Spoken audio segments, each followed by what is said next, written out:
Hello, this is Craig Taylor, and I'm here to give you a quick demo of our industry-leading disruptive technology, our patent-pending positive outcome phishing simulation. You may be clicking this link for the first time when you're going through this to get a little help going through the phishing exercise. And so with that, let's get started so we don't take too much of your time. You're going to get every assignment in CyberHoot through an email. We do not have a password for users to log in, so you've likely found yourself looking at an email like this branded for your company, welcoming you by name, saying you have a phishing test to take. It should take 10 minutes or less to complete. Click here to proceed. Once you click on that link, you're going to land on this page, and it again is going to welcome you by name. It should be branded for your company or your MSP, and it'll tell you you're here to learn cyber literacy skills. Phishing is the #1 way hackers get into your organization. That's why it's so important for you to learn these skills to confidently, efficiently, and securely process your email. And that's what this test is all about. This is not a typical test. We're not trying to trick you. We're actually teaching you what to look for to know if you're safe or unsafe for an indicator in an email. Indicators are things that you could look at to see if you're under attack in an email. And those indicators, there's 7 of them, are sender, subject, greeting, spelling, punctuation, and grammar, urgency or emotionality, external links to other websites, and attachments. If you know what to look for in these 7 components as indicators of a phishing attack or not, you will have a crystal clear picture of when you're under attack, and you can delete it and move on with your day. Your job is to look at each of these indicators in the next page to tell us which are safe and which are not. This video overview is the link you're going through right now. Initially, you're guided through with a tour of the email for these 7 indicators. As you progress through moderate and difficult levels over the course of 1 or 2 years, you will have fewer correct or incorrect indicators, and even the wizard will go away, which you'll see on the next page. So just keep that in mind. Now, if you fail this test, you should retake it. And if you don't know what you're looking for, you should hover over the Help Me link to learn exactly what you should be looking for in each of these indicators to know if you're under attack. With that, let's get started.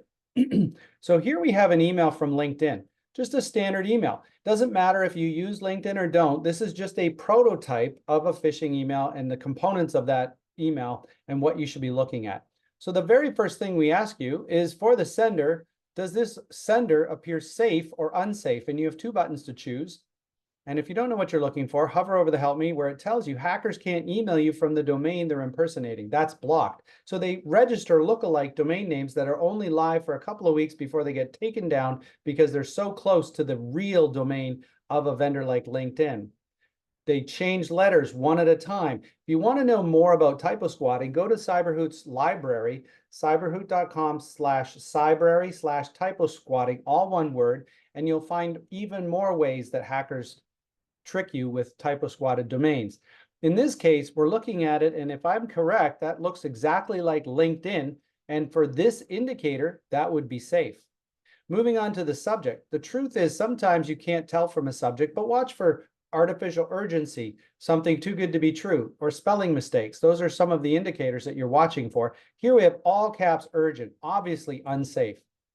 Now it moves down in the wizard-driven event to the greeting. Now, is this greeting safe? Hello, LinkedIn user. And we warn about generically addressed messages, especially when they have our name up here, which your name will be here. So this would be unsafe. Next, we go to spelling, punctuation, and grammar. You've successfully turned on 2-step verification for your LinkedIn account. Successfully, that's misspelled, and there's no period. So this is unsafe for 2 reasons. Next is urgency and emotionality. So does the text here appear calm and informative, meaning safe, or urgent and emotionally charged, meaning unsafe? Whether you enabled this or not, and I think it's in the context of multi-factor authentication or 2-factor, you must contact support immediately. That's obviously artificial urgency and emotionality. And we really want you to know about this. This is the most important question for you in the whole exercise. Social psychologists have proven people make more mistakes when they're under time crunch or emotionally engaged or have a fear of missing out. If you ever get an email that has any of those things, stop. Take a deep breath. Ask yourself, does this make any sense or not? Because you're probably under attack and you need to check the indicators. So that's what we have here. Artificial urgency and emotionality, meaning it's unsafe. Next, we go on to external links, and this is a domain name of thenewlinkedin.com. Obviously, that's unsafe. Submit, and guess what? You just passed your phishing test. You can download a certificate of completion right here. More importantly, you passed a test. You might have filled in some missing gaps in your knowledge base. Congratulations. You're well on your way towards cyber literacy.